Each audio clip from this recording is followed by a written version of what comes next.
Monster Hunter Rise Sunbreak's title update 4 added 2 new monsters to the game.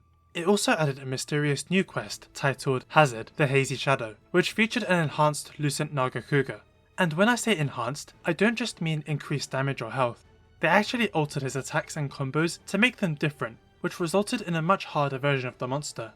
This wasn't at all mentioned by the developers beforehand, and it's the first of many brand new Hazard quests in Sunbreak.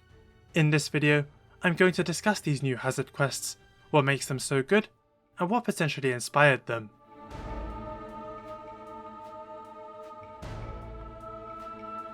Historically, Monster Hunter games save their biggest challenges for after the game's release, usually in the form of special event quests with highly damaging monsters. Descent into Hades, Clashing Fists, Beyond the Crimson Veil, or more recently, Extreme Behemoth and the Emergency Apexes are among the hardest challenges in their respective games. Sunbreak's first Hazard quest, the Hazy Shadow, is like them, but kind of different. Normally there are 2 precursors for a quest title: Advanced, signifying the quest is going to be harder for whatever reason, usually a damage increase, or Urgent, which means the quest is more important and has major story implications. Hazard is a brand new precursor introduced with this quest, so what's the deal with this Lucent Nargacuga? Well, yes, his damage is increased, but he also fights differently enough that it really changes up the fight. He attacks much faster and at a higher rate. His claw swipe is much faster than it used to be. His poison spikes now hit in a T-shape rather than a straight line. His poison rain also falls in a T-shape rather than a line as well. And his poison rings last much longer, which means he can attack while the third ring is still falling. In his second phase, the super attack is now so much faster and he jumps around much more, and the actual tail slam is faster too. He can combo his back tail swing with a triple tail slam combo, which is also just something he does now. It's more or less a complete overhaul. I almost want to say this is how Lucent should have been from the start. It makes him so much more dangerous, but also so much more satisfying to take down. Hazard Violet Mizutsune was added in an event quest. His main difference is that he fires more homing bubbles with every attack and begins the fight with the second phase. His shotgun blast creates more explosions and he has some new combos. Hazard Flaming Espinas also came in an event quest. He isn't too different, he does a lot more damage, his nuke is much bigger, and he instantly charges. Yeah, they removed that little bow he does before charging, so now he does it instantly.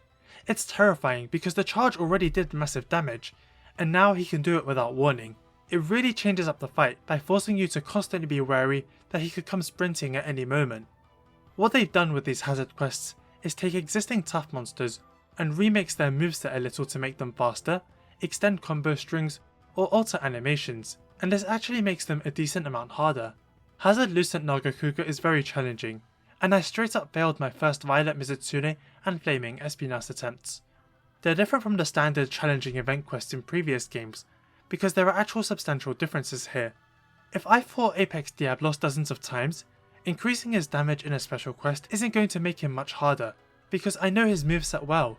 Nothing will hit me, but with the Hazard quests, not only are the movesets different enough to really throw you off, the damage has also been increased, which means your mistakes and assumptions are punished even harder than before. It's a genuine difficulty increase, in a way that doesn't feel artificial at all. Another big reason why these quests are good is because they add varying degrees of challenge without being too much effort on the developer's part, which is very important. In previous games, the post-launch content was always in the game files from the beginning, and released to the public via downloadable event quests over time. Do you see this Monster Hunter 4 cartridge here? Without any patches or updates, it contains all the data for the event quest rewards, including the armor, weapons, and exclusive event quest monsters. And it's the same for every game that's before Wild and Rise. With the recent games, everything is largely developed after the game has been released, meaning there is an active development team working on adding the new event quests, modeling the armor and weapons, creating cutscenes, recording music, and of course making the monsters. When developing monsters to release post-launch, there's certain degrees of difficulty depending on what they plan on releasing. A whole brand new monster after the game is out is usually the hardest thing to develop, so those are pretty rare. Across World and Rise there's only 2 cases of this. Bringing in returning monsters from anything before World requires the developers to remake them from scratch. This is technically easier for them because the monster, armor, and weapon designs as well as notes on what kind of attacks they have, are all ready for them to reference, but it still requires them to be remade, which is a lot of effort in of itself. Not to mention adapting an older monster to the newer, more fluid style of gameplay that the recent games have can be pretty hard. The exception to this is Velkhana's inclusion in Sunbreak, who was more or less a straight port with a few differences. Then there's adding in a variant of a monster already in the game, usually the easiest of the three, because most of the work is already done. There are still challenges involved, since the developers have to consider how to make them sufficiently different and harder than the base form in an interesting way, but overall, they're more simple for the developers to achieve. If you compare Iceborne and Sunbreak's post-launch roadmaps, you might notice that Sunbreak added many more monsters. This is because the vast majority of Sunbreak's roster are variants, which we have established are easier to implement. Iceborne has many more returning monsters, a few variants, and one completely new monster. Overall, they added more fully original experiences, but less monsters than Sunbreak. Now, where am I going with all this?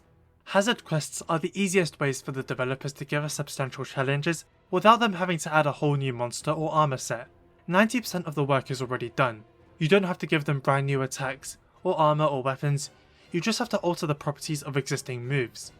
Hazard Rajang was added with Title Update 5 and has nothing new, he's just quite a bit faster, and it's enough to make him so much better than the standard fight, which was pretty mediocre. Therefore, they can provide players with a substantial challenge without too high of a cost on their part.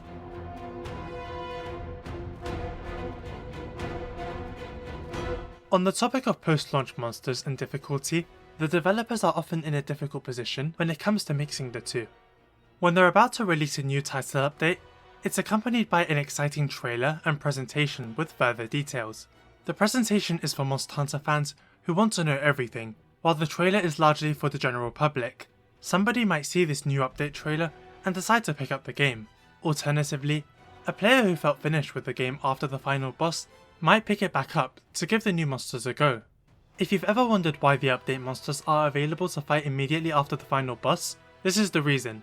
Players who put the game down after the final boss won't have to grind so much to reach them, and new players just have to get past the final boss. Iceborne kind of messed this up in my opinion, because certain monsters are clearly balanced with the idea that you've done a lot of grinding, yet are fightable before you can encounter Brute Tigrex. It doesn't seem like your average player is ready for something like Fatalis or Alatrion. Sunbreak handles things similarly, with its update monsters available to fight at MR10. Because they're aimed not just for us experienced players, but new and returning players too, they can't be very hard. That's not to say they're easy, I think they can be pretty challenging, but they're definitely not as dangerous as they could be. Conversely, the Risen Dragons are pretty difficult and require a significant amount of master rank grinding to ensure only the strongest players can take them on. Hazard quests allow them to satisfy both newish players as well as those looking for a challenge. The base Lucent Nargacuga, Flaming Espinas, and Violet Mizutsune are challenging enough for a new player to beat with a lot of effort, but the hazard versions are better for the players seeking a challenge and are much harder as a result.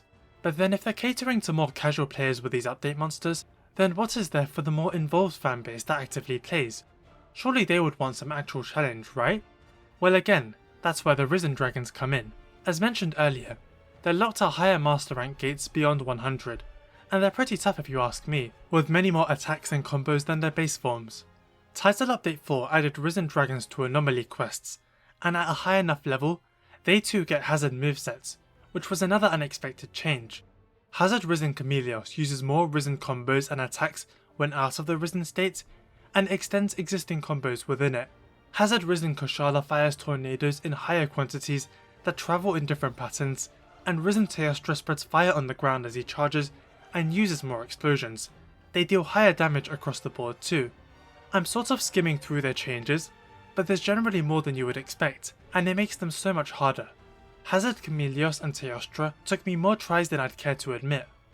Like the regular hazards, the Risen Dragons getting enhanced movesets was not advertised or mentioned by the developers during the presentation, which was quite funny at the time.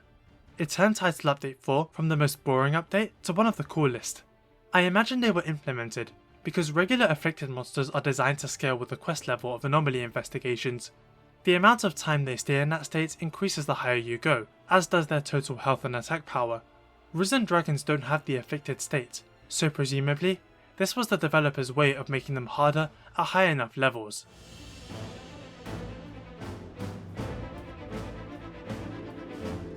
The idea of altering a monster's AI and moveset for a special quest is not new to Sunbreak. I've mentioned those hard event quests in 3 Ultimate. Clashing Fists features a Brachydios that enrages more often than the standard one.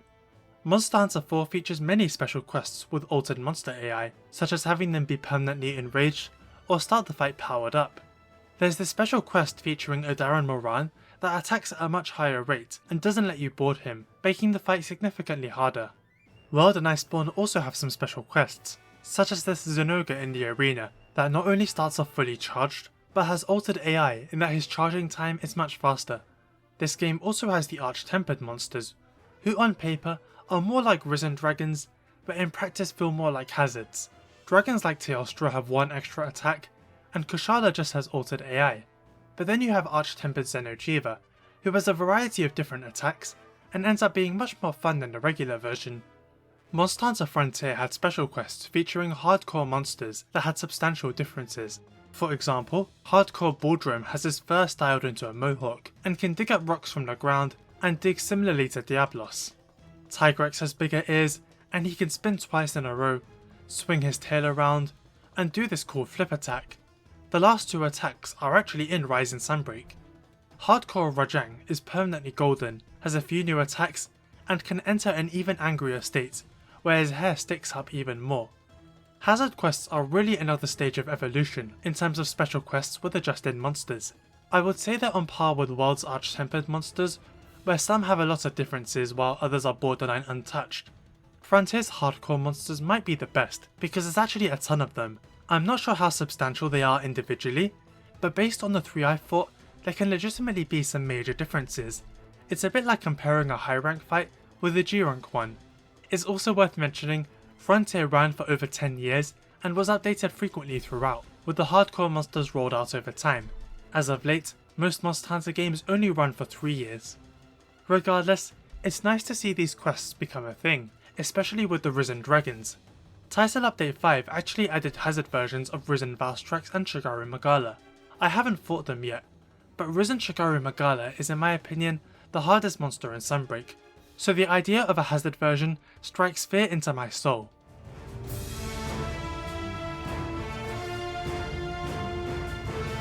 In June, we are getting one more update with a mysterious monster, not quite sure who it could be. In any case, we will probably get our final batch of event quests with it, and that could mean more hazard monsters.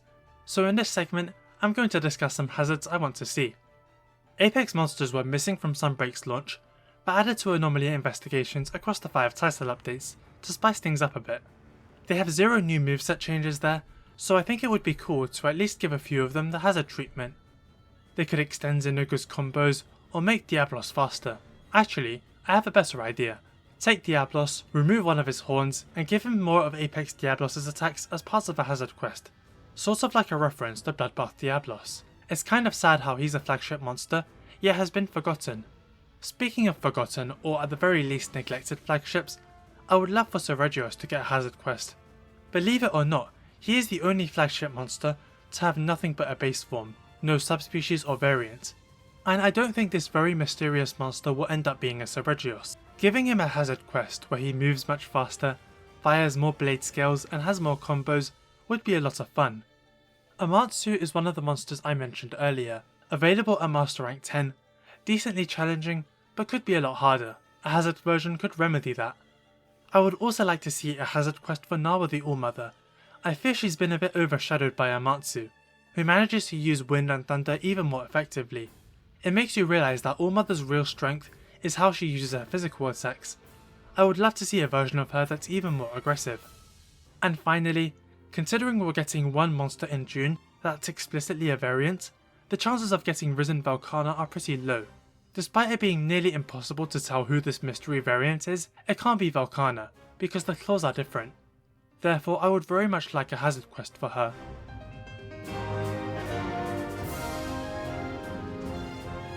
Hazard quests were introduced in Title Update 4, meaning they're not yet in the PlayStation or Xbox versions of Sunbreak, but when they're added, I hope you guys have as much fun with them as I did. They're honestly such great additions, and I'm glad they're adding more and more as time goes by. It goes to show that even minor tweaks can raise the threat level of a monster massively, and is a great way for the developers to add difficulty to the game at a low cost.